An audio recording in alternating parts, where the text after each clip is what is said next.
dito. Hindi malinaw kung magsa-session sila before the adjourn CNDA. Your thoughts on the Senate impasse and what would you like to tell the senators? Get back to work.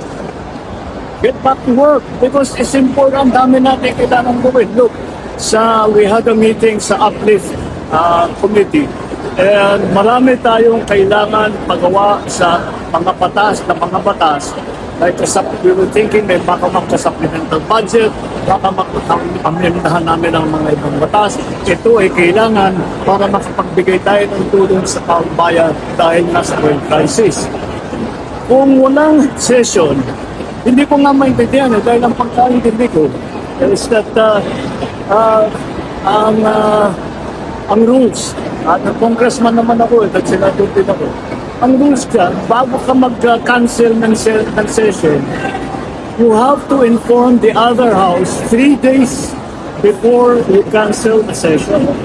And there has to be a very good reason for canceling a session. I don't think na ihahatid mo ang isang senador para pupunta kung saan siya pupunta. Hindi yata sapat na dahilan yan para i-cancel ang isang session. Isang session lang yun. Ngayon, kansilado na naman ang isang session.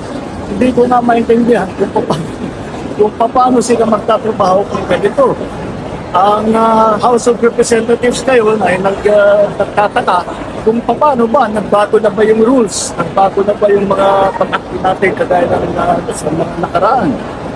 It is a rule that is contained in the Constitution.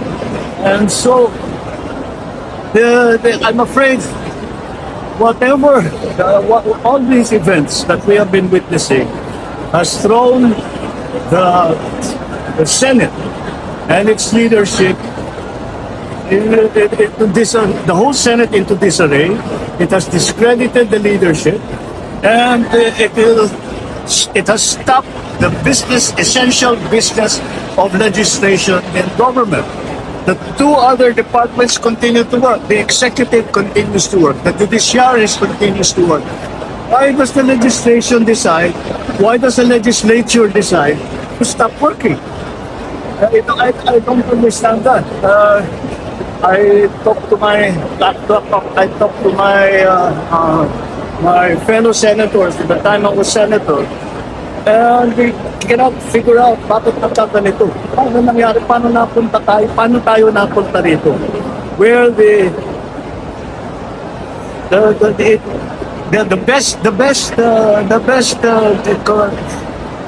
best description